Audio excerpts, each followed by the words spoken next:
Assalamualaikum warahmatullahi wabarakatuh. Perkenalkan, nama saya Nim Alfrida Dia Pangesti, NIM 183141089. Adik-adik, bertemu lagi dengan saya. Aku mau mengajarkan kalian dari rumah karena ini lagi ada pandemi, yaitu COVID-19, maka kita bisa belajar dari rumah. Di sini saya akan mengajarkan kepada adik-adik untuk berlatih membuat mind mapping. Nah, tema kakak kali ini yaitu benda-benda yang ada di lingkungan sekitar rumah ya, karena kita berada di lingkungan rumah. Ada yang tahu apa aja benda-benda yang ada di lingkungan rumah? Yang ada di rumah kalian? Bisa disebutkan ya. Kita bisa belajar dari rumah, bisa lihat video ini didampingi orang tua, mama, papa, tante, om, kakek, nenek, semua bisa. Nah, sekarang kakak tanya ya, apa aja benda-benda yang ada di lingkungan rumah? Nah, kalian bisa jawab kan? Ini kakak beritahu ya contohnya. Yang pertama itu ada kursi. Yang kedua ada meja. Apalagi ada jam dinding, ada kulkas, ada almari, ada apa? Ada yang tahu tidak? Apalagi ada televisi dan masih banyak lagi.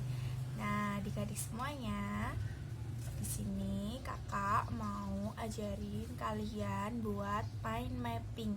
Apa sih mind mapping itu? Mind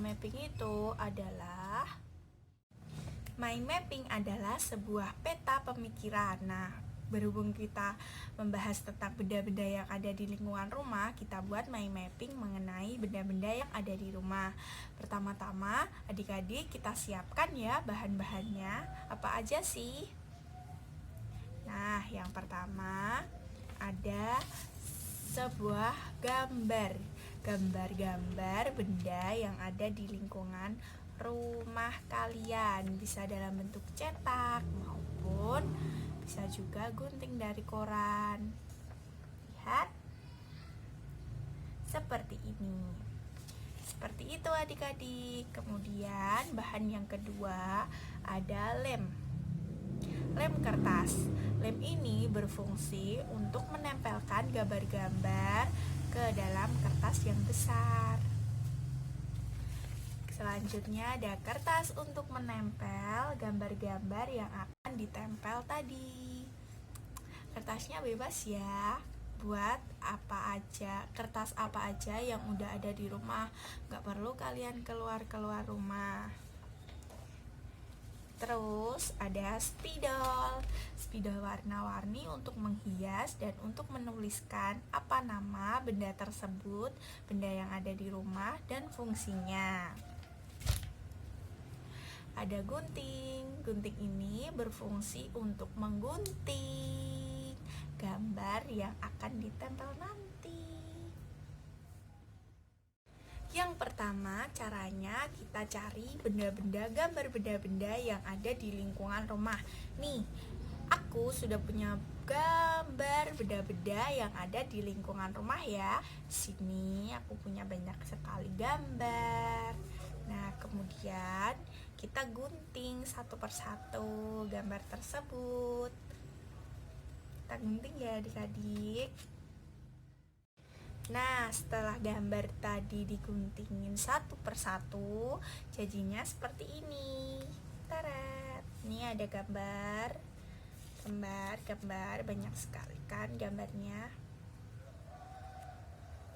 Nah, nih, itu gambarnya udah dipotong-potong ya adik-adik. Kemudian tahap selanjutnya adalah menempel. Gambar ini bisa kalian tempel ke kertas yang besar ini.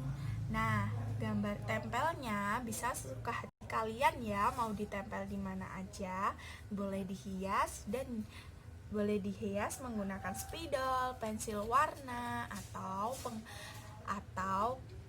stabilo. Pokoknya barang-barang apa aja yang ada di rumah bisa dimanfaatin ya buat kalian yang suka menggambar, buat main mapping. Kita berlatih, bermain, dan juga belajar. Cara menempelnya, kita buka dulu lem kertas yang udah disiapin tadi. Kalau nggak ada lem kertas, boleh pakai lem apa aja yang ada di rumah kalian.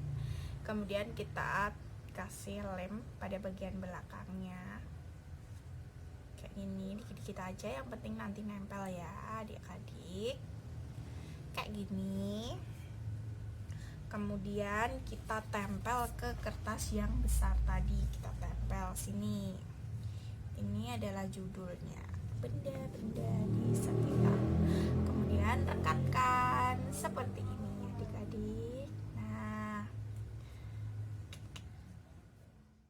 Nah, selanjutnya kita tempelin gambar benda-benda yang ada di lingkungan rumah ya, satu persatu secara berurutan, diboleh dengan rapi dan sabar ya. Kemudian nanti bisa dihias sesuka kalian. Ayo kita kerjain sama-sama. Nah, ini jadinya setelah aku lem ya adik-adik semuanya. Nah, tahap selanjutnya adalah menghias. Jika di rumah kalian ada spidol, kalian bisa menggunakan spidol. Kalau di rumah kalian gak ada spidol, kalian bisa menggunakan pensil warna, terus stabilo, atau krayon. Apa aja yang ada di rumah bisa kalian kreasikan untuk membuat mind mapping seperti ini. Yuk, mari kita hias sama-sama adik-adik. Nah, udah setelah kita tempel dan hias, jadi ya kayak gini mind mappingnya. Bisa kalian hias sesuai selera kalian, sesuai selera adik-adik yang mau kayak gimana. Ini punya aku, ini aku tulisin. Ini gambar apa. Kemudian setelah tulis, kita sama-sama ya cari tahu apa gambar yang sudah kita tempel dan fungsinya sebagai apa. Nah, adik-adik, nah ini dia gambarnya tadi ya.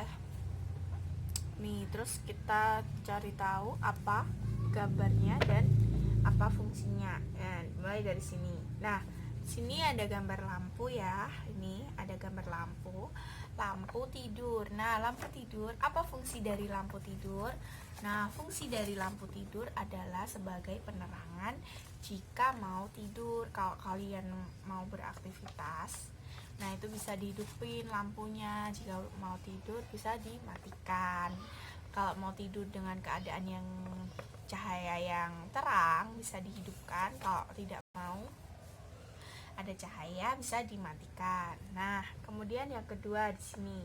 Di sini ada gambar televisi adik-adik. Nah, ini televisi ini berfungsi untuk menonton sesuatu. Kita bisa mendengarkan, menonton, melihat itu melalui televisi, melihat berita-berita, melihat acara yang ada di televisi, atau bisa juga untuk melihat bisa juga untuk belajar di belajar di yang siaran-siaran yang ada di siaran televisi tersebut.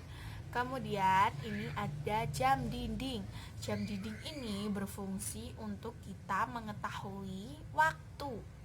Pukul berapa hari ini? Contohnya hari ini hari Jumat pukul 3 sore. Seperti ini gambar jam dinding. Ini fungsinya untuk melihat waktu ya. Nah, ini ada almari es atau kulkas adik-adik. Nah, kulkas ini berfungsi untuk pendingin sesuatu, pendingin makanan. Nah, ini juga bisa untuk pengawet ya, biar misalnya kita menyimpan daging ayam, daging sapi, cumi-cumi, atau nugget kesukaan kalian, sosis, juga bisa kita kasihkan ke dalam freezer, di dalam lemari es ini, nanti bisa awet deh. Kemudian ini ada gambar kaca. Kaca ini untuk bercermin ya adik-adik. Nah, ini ada gambar kaca kan. Kaca itu berfungsi sebagai cermin. Kita bisa melihat diri kita, misal hijab kita sudah rapi atau belum, kita sudah baik apa belum, dadanya pakai bajunya sudah rapi atau belum, seperti itu sahabat gitu. Nah, kemudian ada kipas angin. Nah, kipas angin di sini berfungsi sebagai pendingin ruangan ya adik-adik. Nah, jika kalian gerah banget, kalian bisa gunakan kipas seperti itu. Kalau ini ada mesin cuci. Ini mesin cuci ini bertugas sebagai alat pencuci baju ya adik-adik. Baju, celana kalian yang kotor kalau dimasukin ke dalam mesin cuci nanti bisa bersih deh. Kemudian ini ada almari baju. Almari baju nih. Ada almari baju, fungsinya buat nyimpan baju-baju kalian ya. Kemudian ada juga di sini, nah, kursi ya. Kursi ini untuk tempat duduk ya adik-adik. Jika kalian ingin belajar pakai kursi bisa, terus buat duduk bersantai sama keluarga juga bisa. Kemudian ini yang terakhir ada meja. Meja ini berfungsi sebagai untuk belajar, untuk tempat sesuatu juga bisa, untuk meletakkan sesuatu. Kalian jika ingin belajar bisa menggunakan meja ini adik-adik. Dan ini semua ada berbagai macam bentuk ya. Contohnya adik-adik, ini ada gambar, ini ada televisi, ini berbentuk kotak. Ini ada jam tangan berbentuk lingkaran. Ini ada kaca bentuknya persegi panjang, televisi persegi panjang, ada kulkas persegi panjang. Kayak gini, banyak kan bentuknya. Benda-benda yang ada di lingkungan rumah. Dan masih ada banyak lagi benda-benda yang ada di lingkungan